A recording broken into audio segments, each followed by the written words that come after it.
territory on west, there's just one way to handle the killers and the spoilers, and that's with a U.S. Marshal and the smell of Gunsmoke.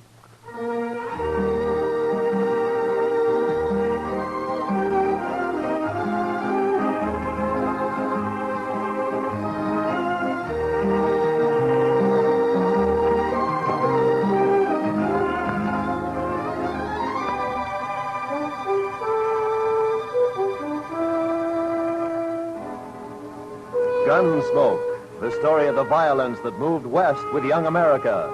The story of a man who moved with it, Matt Dillon, United States Marshal.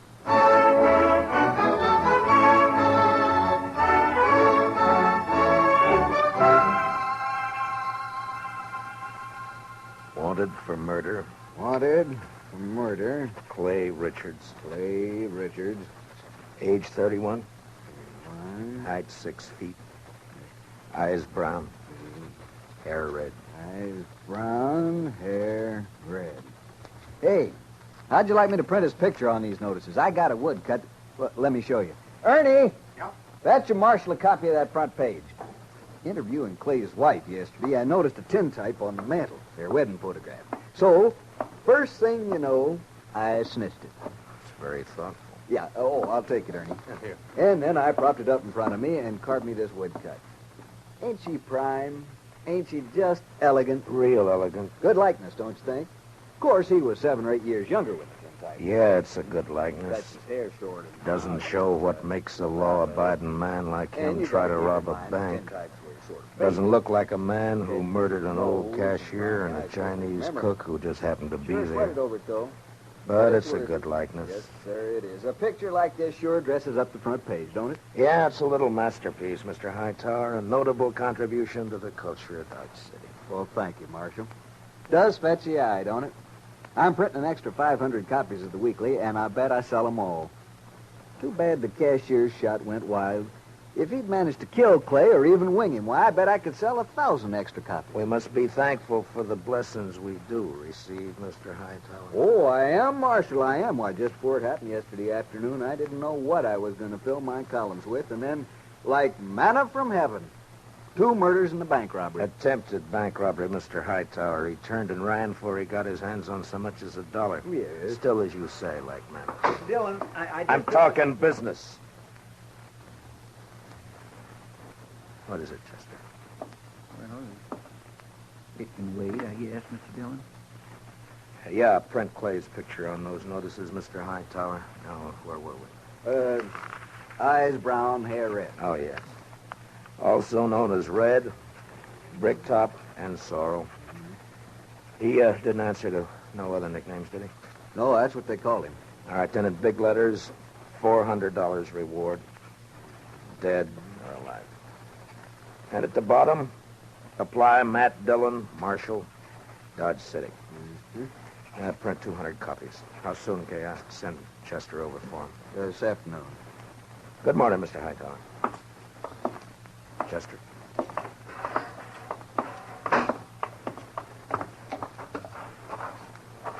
Think those posters will do any good? Richards is probably over the line into Oklahoma or Colorado by now. That strawberry roan of his is the fastest in the county. He has no money. He panicked and ran out of the bank before he got a penny. I think he'll try to get help from his wife or brother or a friend the first chance he has, maybe tonight. I say he's around here somewhere. I'm sorry I turned on you like that, Chester. Why, that's all right, Mr. Dillon. Out all night with a posse, no sleep, man's bound to get touchy. No, it's not that. It's the way... It's the way people use a thing like this. The men riding posse last night, they enjoyed it as though they were hunting fox or possum. Hightower back there, he acts like it was a birthday treat, specially gotten up for him. Everybody finds a way to use it. What was it you wanted to tell me? Oh, I got a kid, a little boy, locked up in the cell. He run away from home back in Cottonwood. Ed Slade turned him over to me when he come through on the stagecoach just now. Kid about 12 years old. Whose is he? Widow woman, Miss Bonnie. She runs a boarding house in Cottonwood. Ed says kid's always running away a little wild, I guess. He flagged Ed for a ride on the road halfway between there and here. Soon as Ed seen him stand there with his bundle on his shoulder, he knowed what he was up to. So he told the kid he'd help him and then turn him over to us when he got here. All right, we'll send a telegram to the mother to come fetch him. Well, come on in, Chester, and shut the door. Mr. Dillon? You're letting in every horse fly in Kansas. Mr. Dillon, I think you better cancel the order for them notices. What? The Dutchman's coming up the street, and he's leading a strawberry roan, and Clay Richards is draped across his back. Like a sack of wheat across the saddle. Last time I saw him, 2 days ago, he was standing at the bar laughing his head off. A sack of wheat across the saddle. And followed by half the saloon bums and loafers in town. All right, Chester, make him keep back. All right, now stand back, you fellas. Come on now, back. Stand back. Ziegler? How'd it happen, Ziegler? My old billy goat, he pushes open the fence last night and runs away. Forget your goat. What about Clay? Yeah, I tell you. This morning I go to look for a goat. I walk here, there. From near the river, I see Clay. He sits there. I say, hello, Clay. Wie geht's? You dirty Dutchman. You know the dog. Clay was your best friend. He helped you buy your farm, so you killed him for your All right, all of you. Keep back, everybody. Clay? Me? No, my brother, he was like... We was in the war together. But listen. You killed him for the war. Not so! I kill nobody. Not since Gettysburg. Clay is dead already when I find him. I don't even own a pistol.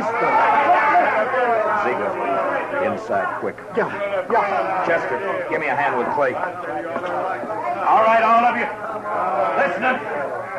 Shut up! I will not tolerate a disturbance. You know me. I got him, Chester. Take his leg.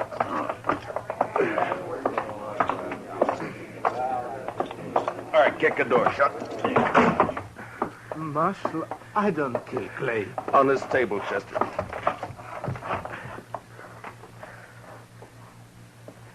What'd you do with Clay's gun? His holster's empty. Gun? Clay's? I ain't got it. I don't even own one. Chester, see if it slipped out. His holster was empty coming up the street. First thing I noticed. Maybe it's over on the... Another customer? Why, that's 3 in less than a day. Oh, bountiful harvest. My fees this month will keep me in luxury. In luxury. Doc, I want to have an inquest as soon as possible. Well, as soon as I finish the autopsy, shouldn't take long with the practice I've had this week, huh? No. Late afternoon all right with you? I'll take him up to my office right now. No, thank you, Chester. I can carry him all by myself here. You just open the door there like a good fella and... Yeah, Marshal, tell the city fathers I'd like to make a deal when the corpses are as famous as this one. Back in 53 in San Francisco, a fellow I knew earned a fortune exhibiting the head of Joaquin Murrieta. Tell them if they'll let me keep the remains, I'll do the autopsies for nothing. Shut the door, Chester. Ziegler, where is it you met Clay on the river? By the fort. This side by the fort. Ride out there, Chester, and see if you can find Clay's gun. Maybe he dropped it when he was shot. I did not shoot Clay. Sure. I did not. I had no reason to. I did not. Now, you listen to me. Maybe you think Dodge has got so big I don't know about everything that goes on here. Well, if you do, you're wrong. If you think I don't know about the bank having an overdue mortgage on your farm, you're wrong. $400 is reason enough for a struggling farmer like you. No. Could not do such a thing. I am a human being. To a peace officer, Ziegler, that's enough grounds for suspicion. But whether you did it or not will be decided at your trial. In the meantime, you just stop yammering about it. Trial? Me? Even when I shoot somebody, I stand trial. If they find it's justifiable homicide, and they probably will, Clay being a wanted man, then they'll let you off. And if not... Please, I am permitted to go now. Go. Are you crazy? I found this stock. I must look after it. You sit right down. You want to be lynched? You're trying to get yourself murdered? Have you forgotten about Clay's brother, Adam? Adam would not believe I shot him. What difference does it make whether he believes it or not? His brother's been killed. Everybody's looking to him to do something about it, and he knows it. You want me to guess where he is right this minute? He's in one of them saloons lapping up courage to come in here and ask me to give you to him for a present. You want to know who's with him? Every loafer, every bum, every slob in town. Slapping him on the back and telling him what a shame it is. Egging him on to kill you so that they can have some excitement and some fun. Well, maybe you deserve killing, but it's my job to uphold the law, and I'm not letting you out of here. What? I tell You might spend your time trying to think up a better story. That is, if you intend to stay in this town. All right, now think back. Didn't Clay go for his gun before you shot him? I tell you, I didn't. If I'm not under arrest, you have no right to keep me here. I got to look after my farm.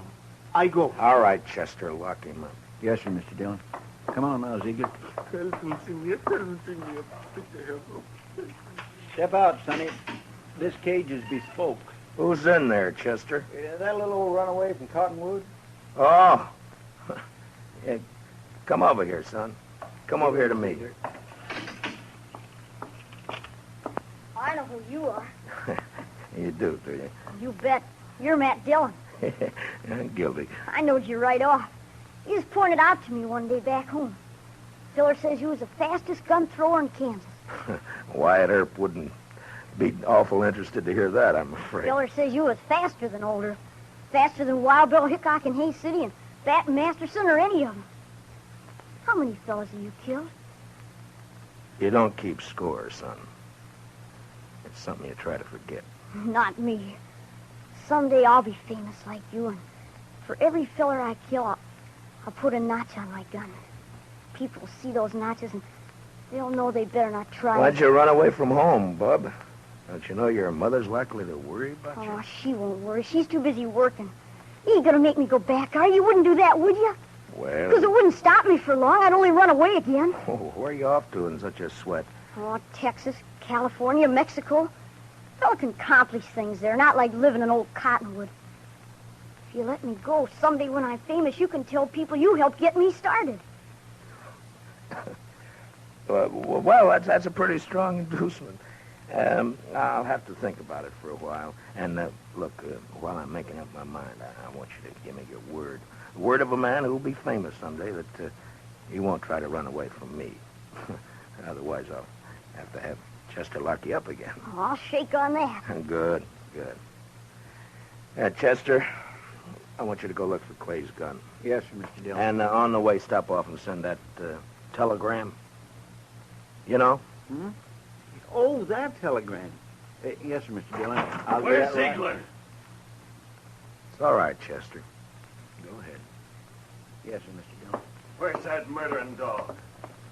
Oh, there you are, you... Not a single step further, Adam. I want him, Dillon. He murdered Clay, shot him down without giving him a chance. How do you know? Because Clay wouldn't have let anyone catch him off guard except a friend. A friend. And now, Dillon, give me that Dutchman. Try to take him. Just like that? It's like that. And it's true what the fellas say. You made a deal with the Dutchman to give him the reward and to protect him if he'd kill Clay for you. That was the deal, was it? Yeah. The fellas say why I'd make such a deal? Dillon, it ain't no longer a secret around town that you and Francie want each other. But Clay was in the way. You had him killed so you could get his wife. Do you deny it? No. It'll serve as well as any other crazy story. It'll work you up. You think you're safe behind that star, don't you? Well, Clay had friends, lots of them. I'm coming back with them friends, and we'll get the Dutchman and you and anyone else who tries to stop us. All right, Adam. I'll be waiting. Yeah. You wait.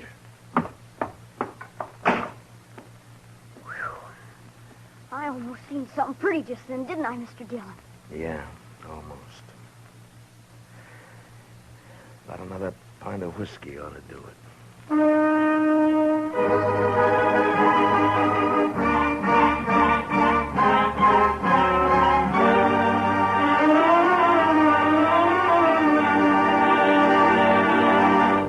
We will return for the second act of Gunsmoke in just a moment, but first, many radio shows win high popularity with the prizes and cash they give away, but there's one show that's tops because the head man gives away as little as possible. What other radio program could it be but the Jack Benny Show? So be listening. And now, with William Conrad starred as Matt Dillon, here's the second act of Gunsmoke.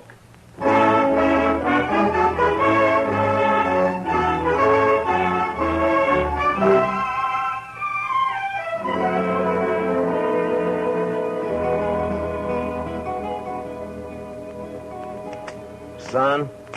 You say something, Mr. Dillon? Yeah, open that drawer in front of you there. You'll find a small bottle of oil in there. No, one to the right there. Yeah, that's it. Now, bring a little brush, too, huh? Here it is. Thanks, bub. It's a right nice gun you have. Yeah, it's not bad, but a little stiff. Just a little stiff. Don't it have a trigger? I never seen no gun without a trigger before. Oh, you remove the trigger or tie it back against the guard. And all you have to do is thumb a hammer. Yeah, like that. It's faster. Yeah, that's better now. Remove the trigger.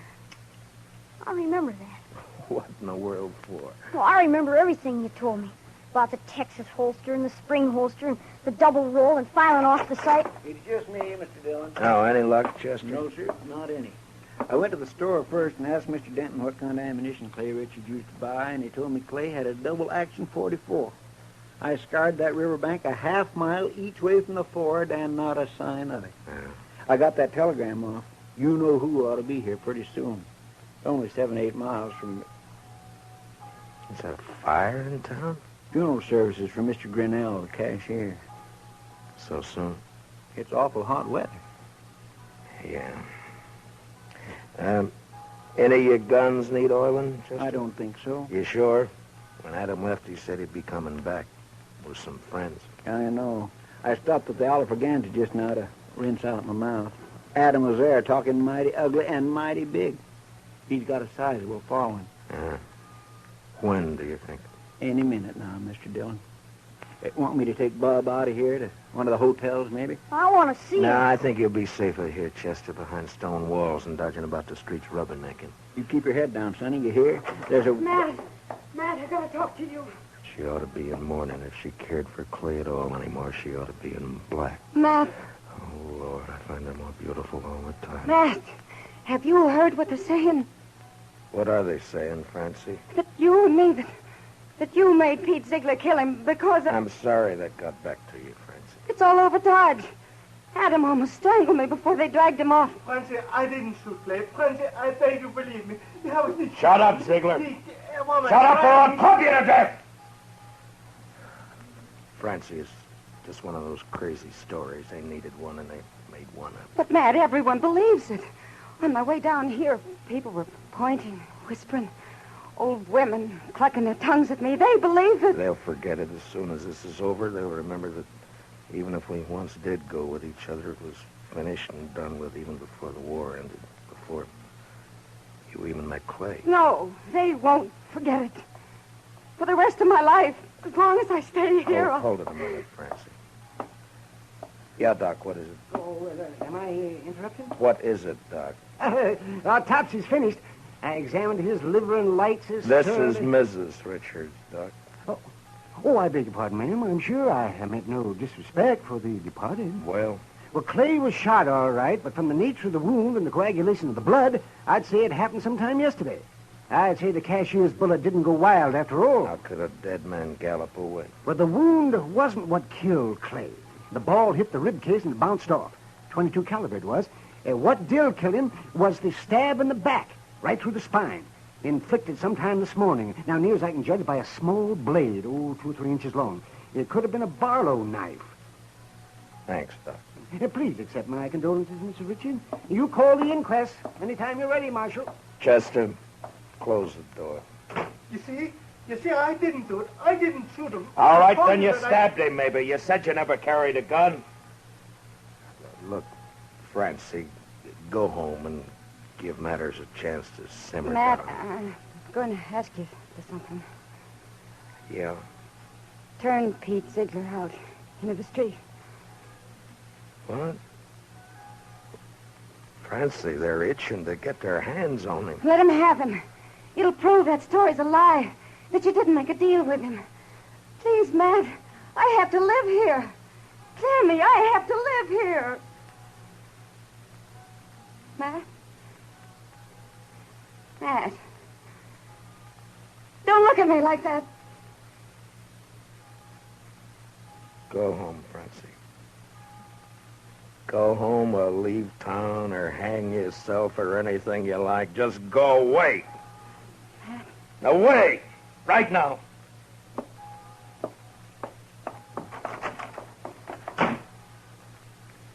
I bought me a bottle at the Alafragans, Mr. Dillon. Would you care for a drink? No. Guess the funeral's over. There'll be others. Funny. No, I missed that bell. Awful quiet, ain't it? It's just Just about on schedule. Are you ready, Chester? Yes, sir, Mr. Dillon. I use a shotgun if I were you. It's more effective when there's a mob to be dealt with. Oh, yes, sir, I aim to. Ziegler, and you too, son. If trouble starts, lie down flat on the floor and keep your head down all the time. Don't gawk to see what's happening. You understand me? Yes, sir, Mr. Dillon. All right. Dillon! Come on, Dillon! Come on! Chester, I want you to stand here in the doorway after I go out, where you can cover the back door and me at the same time. Yes, sir, Mr. Dillon. All right, Chester. Open the door. Come on now.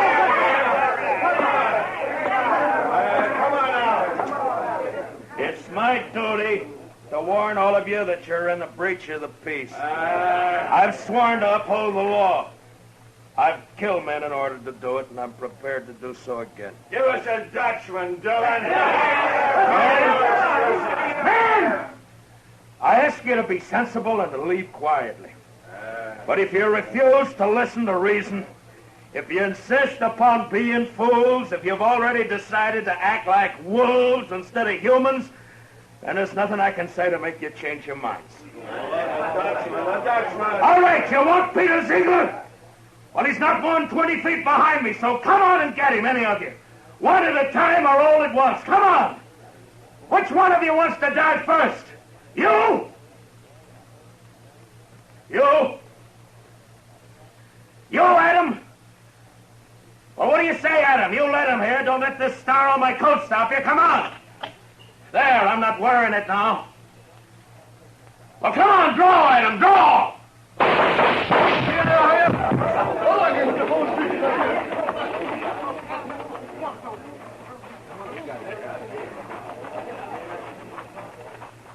You all right, Mr. Dillon? Yeah. Get his gun. Man alive, I couldn't even see your hand move. Marshal? Oh, don't tell me. Don't tell Doc, me. you make one single funny remark and I'll knock you down. You just take him to your office and get to work. Well, I never do mean to offend, Marshal. In my line of work, well, bodies, they're just so much lumber. Make all the jokes about him you please, but not to me and not in my hearing. In my line of work, there's nothing humorous about death. Give him a hand, Chester. No, I can handle it, Marshal. Thank you. Thank you. Just the same. Can you direct me to the marshal's office?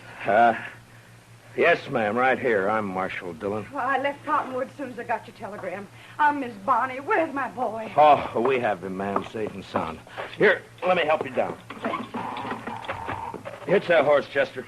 Right this way, ma'am. Oh, I'm so sorry he put you to all that trouble, Marshal. The truth of the matter is he's a wild one and no mistake.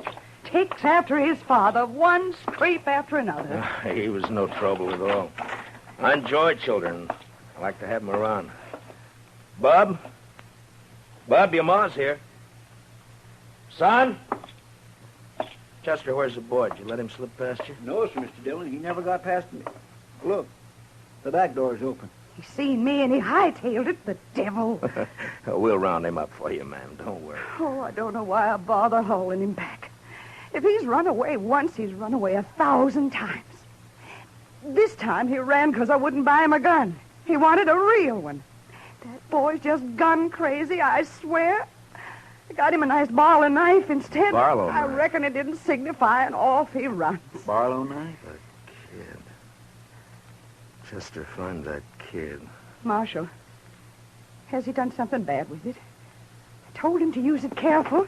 He promised he'd use it careful. No, never mind, Chester. He's got Clay's strawberry roan. We'd never catch up to him. Oh, I try to bring him up right. I tell him to be good, but he don't listen. He just don't listen. Now, calm yourself, ma'am. Just calm yourself. Here's his little bundle, Mr. Dillon. What?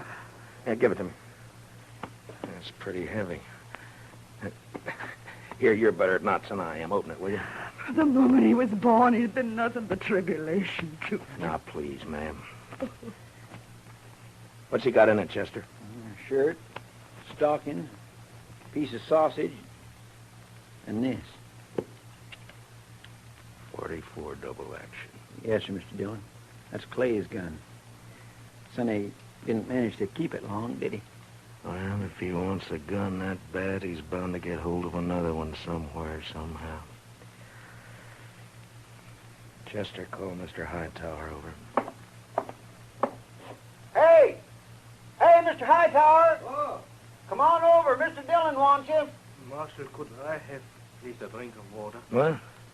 Oh, Ziegler, I forgot all about you. Chester, where are the keys? Yeah, right there on the desk.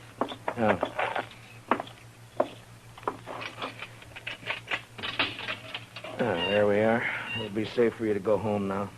I can go back by the farm. Yeah, that's right. I'll send for you for the trial. Oh, danke schön. Danke schön. Watch where you're going, you dumb... Bitte, excuse me. Bitte. Yes, Marshal. Mr. Hightower, it appears that we can do business after all. Get some paper and a pencil. I want some notices printed. Fire away. Wanted for murder. Wanted for murder. What's the boy's name? Bonnie. William Bonnie. William Bonnie. William Bonnie. Age 12. Height about 5 feet. Hair light, eyes blue. I don't suppose he's known by any other name. I know.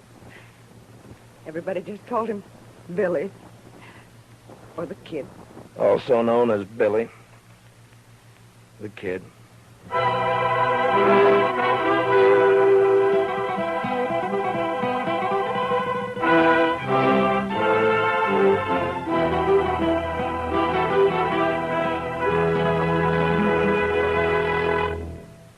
Gunsmoke, under the direction of Norman MacDonald, stars William Conrad as Matt Dillon, U.S. Marshal. Tonight's story was specially written for Gunsmoke by Walter Newman, with music composed and conducted by Rex Corey.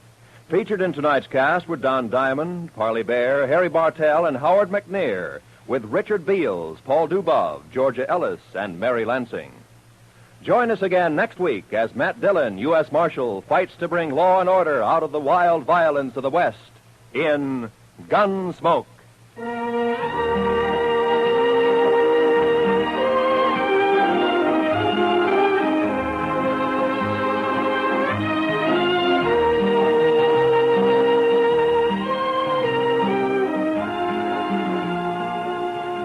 Those longtime favorites, Amos and Andy, are rising to new heights in their CBS radio series on Sunday nights.